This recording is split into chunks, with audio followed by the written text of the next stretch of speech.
کیا یہ صرف تعظیباً تھا؟ اگر تھا تو کس شے کی تعظیم اللہ تعالیٰ دلوا رہے حضرت آدم علیہ السلام کو؟ تو دیکھیے اس کی بھی وضاحت نا مکی صورتوں میں دو جگہ واضح کر دی گئی ہے، ایک سورہ ہجر میں اور دوسری سورہ سعاد میں۔ اس میں ہے پھر جب میں آدم علیہ السلام کی تخلیق مکمل کر لوں اور اس میں اپنی روح میں سے پھونک دوں تب گر پڑنا اس کے سامنے سجدے میں۔ سمجھ آ گئی؟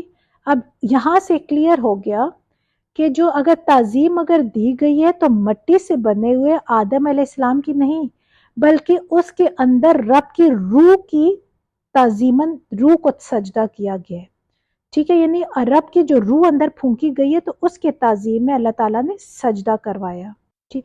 اب یہ ایک ڈیوائن ایلیمنٹ ہے جس سے اللہ نے خود من روح ہی سے تعبیر فرمایا ہے۔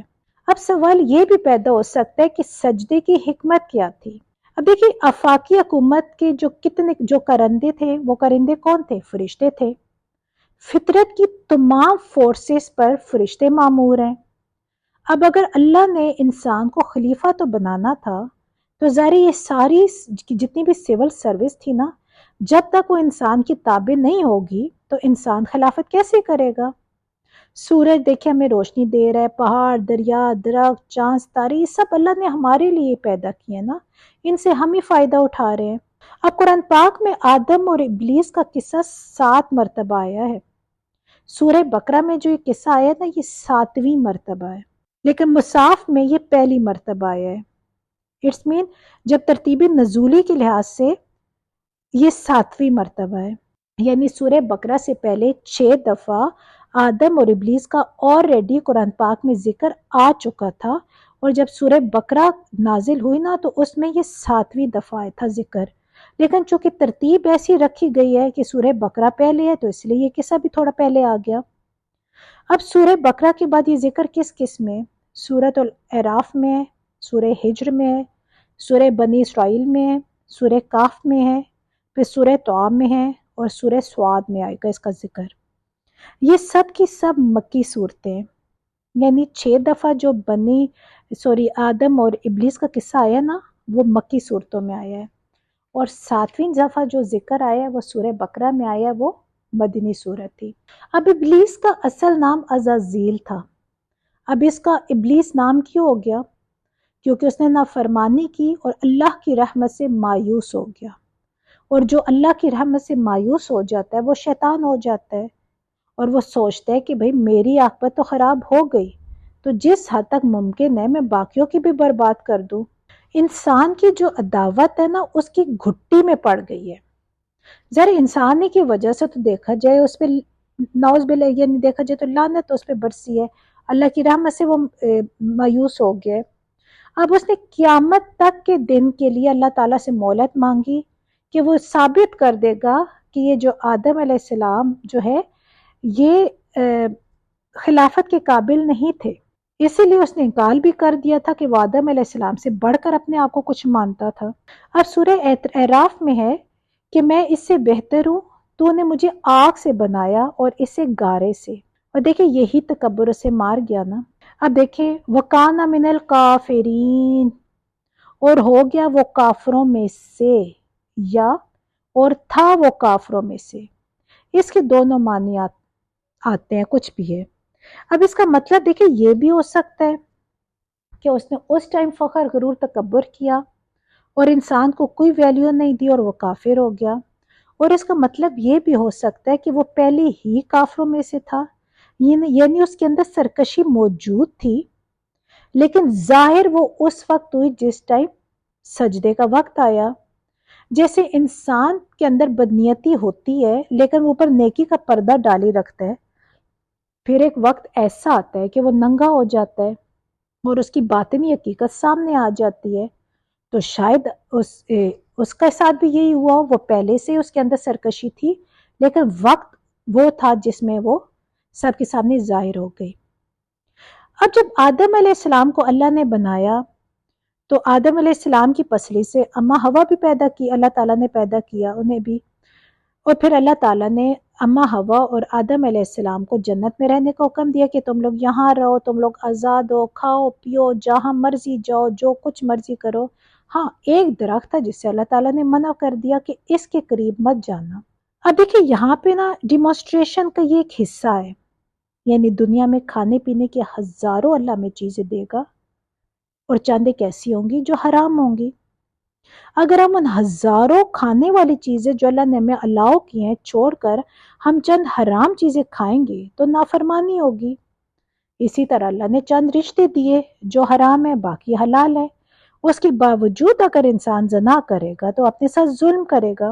اب دیکھیے حضرت آدم علیہ السلام کو تو ہمیں اللہ تعالیٰ پہلے ہی بتا چکے تھے نا کہ زمین میں اللہ تعالیٰ ایک خلیفہ بنائے گا، تو ظاہر ہے انہوں نے تو زمین میں دنیا کو آباد کروانا تھا، اللہ تعالیٰ نے انہیں تو نیچے اترنا تھا۔ لیکن حضرت آدم علیہ السلام اور بی بی حوا کا شیطان کے وسوسے میں آنا اور سزا کے طور پر پھر نیچے اترنا، یہ ایک ہمارے لیے ایک مثال بھی ہے کہ جب شیطان حضرت آدم علیہ السلام اور اماں حوا کو ورغلا سکتا ہے تو ہم تو ان کے مقابلے میں چیز ہی کوئی نہیں ہے۔ ہمیں تو زیادہ ہوشیار رہنا ہے، شیطان ہر جگہ موجود ہے، وہ ہر وقت وسوسے ڈالے گا۔ وہ حضرت آدم علیہ السلام اور ان کی تمام نسل کا دشمن ہے، وہ کوئی بھی موقع نہیں چھوڑے گا۔ اب دیکھیں سورہ فاتر میں نا یقیناً شیطان تمہارا دشمن ہے، اس لیے تم بھی اسے اپنا دشمن ہی سمجھو۔ اب اس سے زیادہ اور اللہ تعالیٰ میں کیا کلیئر کر کے بتائے؟ دیکھیں اللہ تعالیٰ نے کتنا کچھ ہمیں کلیئر بتا دیا ہے کہ یہ تیرا دوست ہے، یہ تیرا دشمن ہے، یہ سیدھا راستہ ہے، یہ غلط راستہ ہے، تم اسے لے کے چلو گے کامیاب ہوگے، اسے لے کے چلو گے تو تم ناکام ہو جاؤ گے۔ اب اس سے زیادہ اور کیا کلیئر ہو؟ اب دیکھیے یہ تو پھر ہماری نالائکی ہے نا کہ ہم سب کچھ دیکھنے سمجھنے کے باوجود بھی اگر ہم اپنی دشمنوں سے مار کھا جائیں۔ اب اللہ نے ہمیں دشمن کی نشانیاں تو بتا دی ہے نا۔ اب شیطان کے وسوسے سے اللہ نے کہا تم سب اترو، ظاہر اس نے جس پر وسوسہ ڈال دیا تو انہوں نے کیا کہا، تم سب اترو، تم سب ایک دوسرے کے دشمن ہوگے۔ اب یہ سوچنے کی بات ہے کہ یہ جمع کا صیغہ ہے کہ تم ایک دوسرے کے دشمن ہوگے۔ اب دیکھیں یہاں ایک دشمنی تو ظاہر ہے شیطان کی ہے اور آدم علیہ السلام کی ہے، یعنی انسان اور شیطان کی دشمنی ہے جو قیامت تک چلنی ہے۔ اب یہ ایک اور دشمنی بھی ہے جو مرد اور عورت کے مابین ہے، یعنی انسان کے درمیان بھی ایک دشمنی ہوگی۔ اب دیکھیں عورت مرد کو پھسلاتی ہے، غلط راستے پر ڈال دیتی ہے، اور مرد بھی عورتوں کو گمراہ کرتے ہیں۔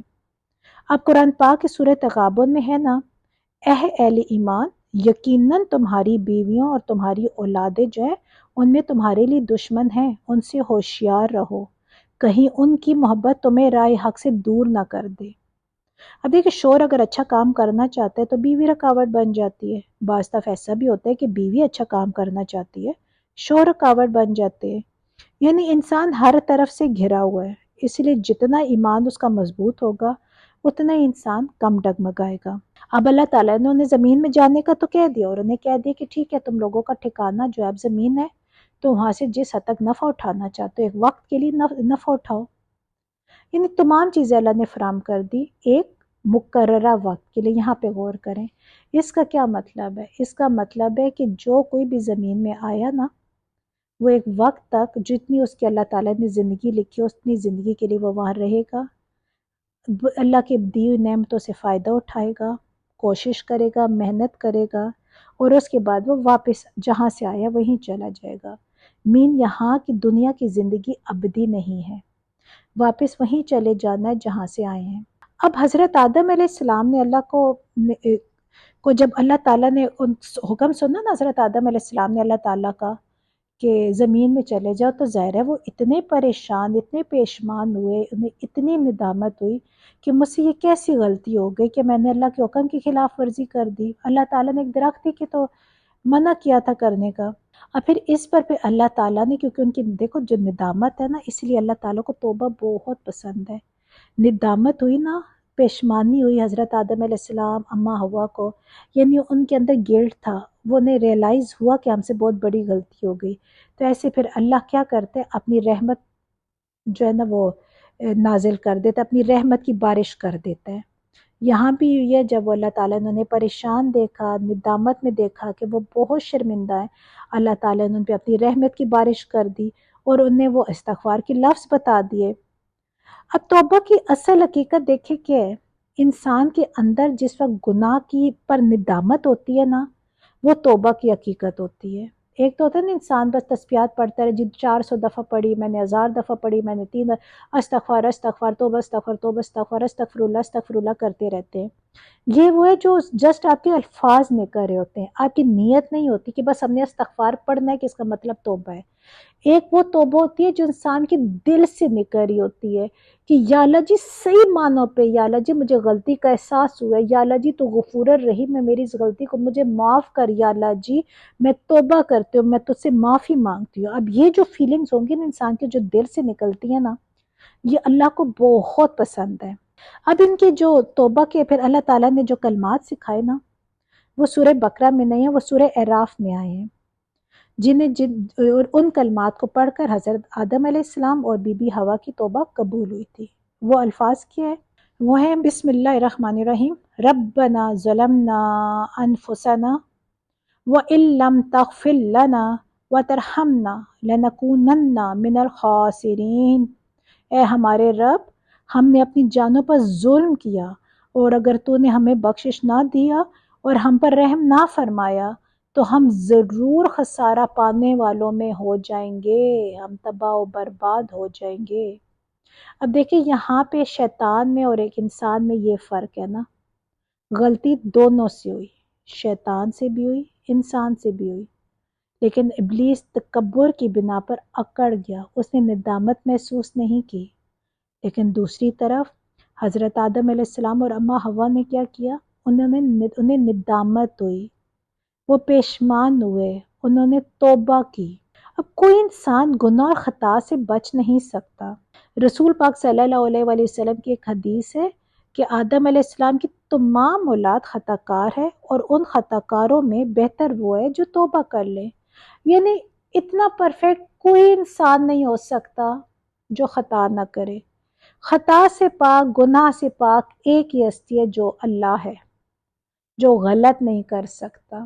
لیکن اللہ نے انسان کو موقع دیا نا کہ انسان تجھ سے غلطی ہو جائے تو توبہ کے راستے کھلے، تو دل سے توبہ کر اور پھر اپنی اصلاح بھی کر۔ یہ نہیں آج کل غلطی کرے توبہ کر لو، پھر وہی غلطی کرو، پھر توبہ کر لو اور اپنی ایک روٹین بنا لو۔ توبہ کرو لیکن اس کے بعد اپنی اصلاح ضرور کرو کہ یہاں مجھ سے غلطی ہوئی ہے، انشاءاللہ میرے رب نے چاہ تو آئندہ یہ غلطی میں دوبارہ نہیں کروں گا۔ تو یہاں بھی یہی تھا، حضرت آدم اور بی بی حوا کی ندامت ہوئی تو اللہ تعالیٰ نے ان کی توبہ قبول کر لی۔ اللہ توبہ قبول کرنے والا ہے اور نہایت رحم والا ہے۔ اب دیکھیں توبہ کا لفظ دونوں طرف سے آتا ہے، بندہ بھی تواب ہے، اللہ بھی تواب ہے۔ یعنی بندہ جب خطا کرتا ہے، اسے شرمندگی ہوتی ہے، تو وہ اللہ کی طرف توبہ کے لیے رجوع فرماتے ہیں کہ یا اللہ تو مجھے معاف کر دے۔ اور اللہ تعالیٰ جب انسان خطا کرتا ہے تو ناراض ہوتا ہے، پھر جب انسان کی توبہ سنتا ہے تو اللہ تعالیٰ پھر اپنی رحمت کی بارش برساتا ہے، اور اللہ تعالیٰ اپنی رحمت یعنی اللہ تعالیٰ سے معاف کرنے کے لیے اس پہ رجوع کرتا ہے۔ یعنی انسان توبہ کے لیے اللہ سے رجوع کرے گا، اور اللہ ناراضگی کے بعد رحمت کے یہ بندے سے پھر رحمت کے لیے رجوع کرے گا۔ اب ایک حدیث میں ہے کہ اگر میرا بندہ بالش بھر میری طرف آتا ہے تو میں ہاتھ بھر کر اس کی طرف آتا ہوں، اور اگر میرا بندہ ایک ہاتھ بھر میرے پاس آتا ہے تو میں 2 ہاتھ آگے آتا ہوں، اور اگر وہ چل کر میری طرف آتا ہے تو میں دوڑ کر آتا ہوں۔ میرا اللہ اتنا غفور رحیم ہے۔ اللہ تعالیٰ نے تو موقع پہ موقع انسان کو دیا، انسان تو تو صحیح نا، پھر تو میری رحمتیں دیکھی، پھر تو میرے کرم دیکھی، پھر تجھے اندازہ ہوگا کہ تو نے کیسا راستہ اختیار کیا جس میں تیرے لیے بھلائی ہی بھلائی ہے۔ پھر جب آدم علیہ السلام اور اماں حوا نیچے آئیں تو اللہ نے انہیں کہا کہ میری طرف سے اب کچھ جب بھی ہدایات آئیں گی تم ان پر عمل کرنا۔ دیکھیں اللہ تعالیٰ نے نا بیسیکلی یہ سب کچھ ہمارے لیے ہم سے کہہ رہا ہے کہ ذرا حضرت آدم تو آ گئے، حضرت بی بی حوا بھی آ گئی، اب اللہ تعالیٰ ان کے تھرو ذرا انہیں تو بتایا۔ یہ دیکھا جی کہ صرف ان سے ریلیٹڈ بات نہیں، یہ ہم سے ریلیٹڈ ہے۔ اللہ تعالیٰ ہمیں بھی بتا رہا ہے نا کہ جو میری طرف سے ہدایت آئیں ان پر عمل کرنا، تو تمہیں کوئی خوف نہیں ہوگا، کوئی غم نہیں ہوگا۔ ظاہر ہے جب تم ہدایت پر عمل کرو گے تو تم تو سیدھے راستے پر ہوگے، جنت کے راستے پہ ہوگے، صراط مستقیم پہ راستے ہوگے، اللہ کے پسندیدہ راستے پہ ہوگے، تو پھر غم کی تو چانس ہی نہیں، خوف کے تو چانس ہی نہیں ہے۔ یہ چانس تو تب آئیں گے نا کہ جب ہدایت سے بندہ ہٹ جائے گا۔ ہدایات کیا تھی؟ وہی کی صورت میں بھی تھیں، پھر ظاہر کتابوں کی صورت میں بھی اللہ تعالیٰ نے پھر بعد میں ساتھ ہدایات بھیجتا رہا رسولوں پر. پھر اللہ تعالیٰ دیکھے بہت سے پھر سیغے بھیجے، بہت سے مصاحف بھیجے. اب یہاں پہ دیکھیں ہمارے لیے بھی اللہ تعالیٰ نے نا راستہ ہمیں بتا دیا کہ جو اللہ تعالیٰ نے ہدایات جتنی دی نا، ہم نے عمل انہی پہ کرنا ہے. ہم نے کسی انسان کی باتوں پہ نہیں آنا اور ان ہدایت پہ نہیں چلنا جس میں میرا اللہ اور اللہ کے رسول کو حکم نہیں تھا. لیکن ہم نے لوگوں کے کہ فلاں بندہ یہ کرتا تھا تو ہمیں بھی یہ کرنا چاہیے. نہیں، ہمیں صرف وہی راستے اختیار کرنا جو میرے اللہ کو پسند ہے، اور اللہ نے اپنے رسولوں کے ذریعے اپنی کتابوں کے ذریعے وہ ہدایت کے راستے ہمیں دے دیا. تو تب ہی ہم بے فکر ہوئیں گے. اور جو پھر اللہ کی نافرمانی کرے گا، اللہ کی آیات کا انکار کرے گا، ناشکری کرے گا، تو اللہ نے ان کا کھلم کھلا بتا دیا کہ ان کا ٹھکانہ صرف اور صرف جہنم ہے، جس میں وہ ہمیشہ کے لیے رہیں گے. اب یہ جو تھا نا، دیکھیں حضرت آدم، حضرت حوا سے ریلیٹڈ جو باتیں اگر ہم اپنے اوپر غور کریں نا، تو ہمیں اندازہ ہوگا کہ دیکھیں ہمیں بھی شیطان ایسی ورغلار ہے.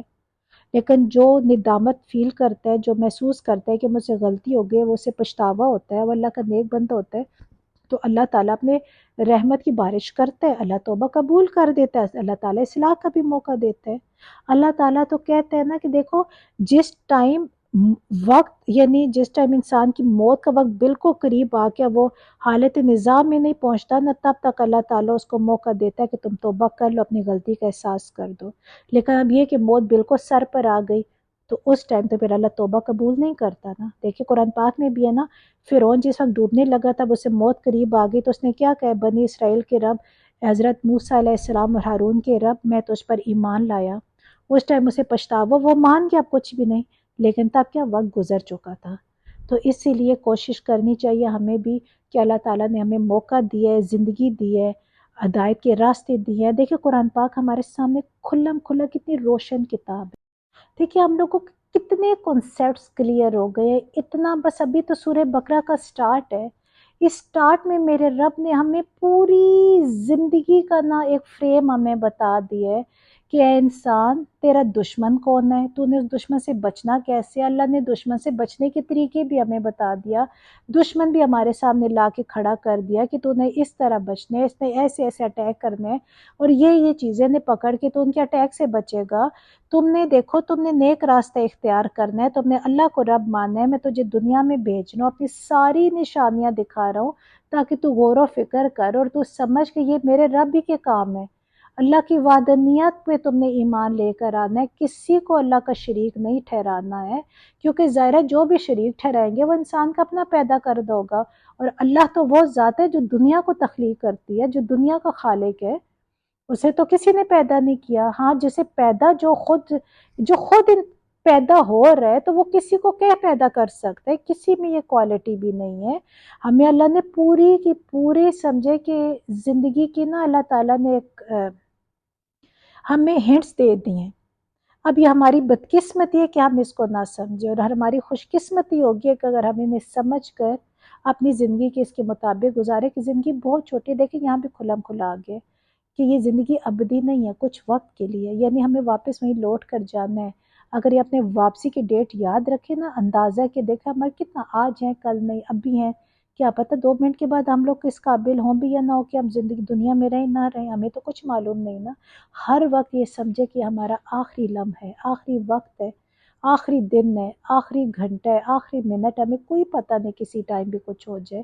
ہمیں ہر وقت اس جہان کے لیے، اس زندگی کے لیے تیار رہنا ہے جو ابدی ہے. اب وہ ٹھکانہ دیکھے، اور اللہ کرے کہ ہم سب مومنوں کا ٹھکانہ اللہ تعالیٰ جنت بنائے، اور ہمیں اتنا ہمارا ایمان مضبوط رکھے کہ شیطان ہمیں کسی بھی قسم کا وسوسہ ڈال کے ہمیں نہ بہکا سکے. اور اللہ تعالیٰ ہمارا اتنا ایمان مضبوط رکھے، اور اللہ تعالیٰ سے دعا ہے کہ اللہ تعالیٰ ہر وقت ہمیں اپنی حفاظت کے حصار میں رکھے.